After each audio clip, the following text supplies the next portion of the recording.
Hallo und herzlich willkommen zu einer Bonjour et weiteren bienvenue dans un autre épisode de la série d'apprentissage en ligne Twinbush. Aujourd'hui, nous aimerions vous parler des pneus. Je m'appelle Léandé, je suis ingénieur chez Twinbush GmbH à Banchem. Aujourd'hui, nous allons vous montrer la structure de base d'un pneu et l'étiquetage d'un pneu. D'abord la structure du pneu. La structure du pneu ou le pneu lui-même est pour nous un lien sécurisé entre la voiture et la surface de la route, et nous garantit un voyage en toute sécurité. La structure du pneu lui-même maintenant, il s'agit essentiellement de la bande de roulement du pneu, du flanc et du talon. Le pneu ne se compose pas uniquement de caoutchouc, il y a aussi un treillis métallique intégré dans le pneu, pour donner au pneu une certaine rigidité, surtout au niveau du talon du pneu.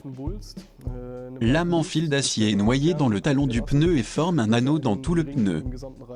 Cet anneau est stable et ferme, et forme également un siège ferme dans la jante. Le siège de la jante ou le siège du pneu dans la jante. À partir de l'extérieur, on a le rebord de la jante. Le bourrelet repose sur le creux de la jante et, à l'intérieur, la bosse assure l'étanchéité. Pour savoir si mon pneu convient à ma voiture, il existe différents chiffres clés sur le pneu que je vais expliquer dans un instant. En gros, on peut dire que les combinaisons roues-pneus autorisées pour une voiture sont mentionnées sur la carte grise. Cependant, toutes les combinaisons autorisées n'y sont pas stockées.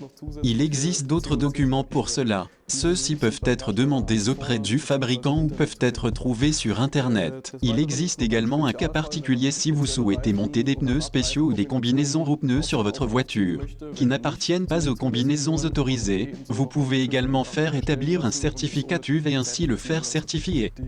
L'identification de base d'un pneumatique se compose du nom du fabricant ou de la marque, le nom ou le type de pneu, le numéro DOT. Les 4 derniers chiffres du numéro DOT sont importants pour nous. Les 4 derniers chiffres nous indiquent la date de fabrication, en l'occurrence la 20e semaine calendaire de 2016. Le type de pneu, été ou hiver. M plus S signifie 4 saisons. Et le symbole du flocon de neige nous montre que ce pneu a été testé pour son aptitude à l'hiver. Dans cette zone, on retrouve les informations les plus importantes sur le pneu, la taille des pneus, la spécification de charge ou l'indice de charge, et la vitesse maximale autorisée, ainsi que le sens de rotation du pneumatique.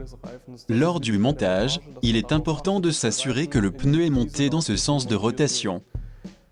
Pour la dimension du pneu, elle est divisée en un nombre, séparé par un tiret.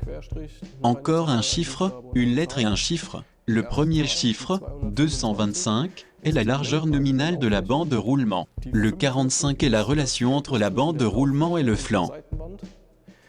Le R signifie qu'il s'agit d'un pneu radial. Et le chiffre 17 est le diamètre de la jante, une jante de 17 pouces dans ce cas. Donc pour l'indice de charge de 91 et le H, qui représente la vitesse, nous montrons à nouveau le tableau.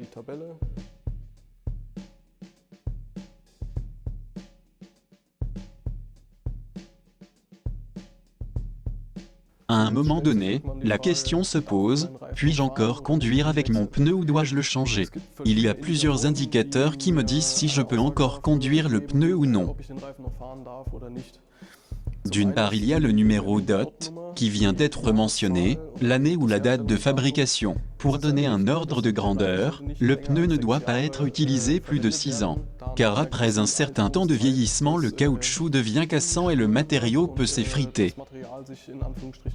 Dans le pire des cas, des parties de la bande de roulement pourraient s'effriter et compromettre la sécurité d'utilisation du pneu. Die sichere Benutzung des Reifens gefährden. Une autre valeur qui est également précisée par la loi est la profondeur de sculpture. La profondeur de sculpture ne doit pas être inférieure à 1,6 mm pour les pneus été et de 4 mm pour les pneus hiver. Il existe différentes manières de déterminer l'usure d'un pneu. On peut mesurer la profondeur du pneu avec une jauge de profondeur. Dans de nombreux cas, les fabricants ont prévu un indicateur sur le flanc pour aider, où l'indicateur se trouve sur le pneu. Il y a une marque sur le flanc qui indique où se trouve cet indicateur.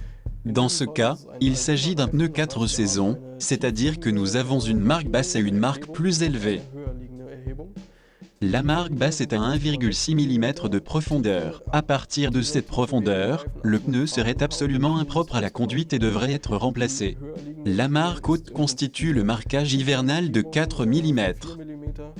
À partir de cette marque A ou lorsque cette marque est éteinte, le pneu ne serait plus adapté à l'hiver et ne pourrait être utilisé qu'en pneu été. On peut dire que lorsque ces 4 mm sont atteints, la conduite sur route mouillée, neige ou neige fondue est dangereuse. Et il est conseillé de changer le pneu le plus rapidement possible. Les fabricants de pneus ont différentes méthodes pour afficher ces indicateurs. Avec ce modèle de pneu, une flèche ou un petit triangle indique où se trouvent les indicateurs d'usure sur la bande de roulement. Une autre particularité de ce pneu est qu'il s'agit d'un run flat. On trouve le marquage run flat sur le flanc afin que l'on sache clairement de quel type de pneu il s'agit. Le flanc des pneus run flat est renforcé pour assurer une conduite sûre en cas de perte de pression du pneu. Pour nous, le problème est que le pneu est plus difficile à monter lors du montage. Ce que nous verrons dans la vidéo de montage.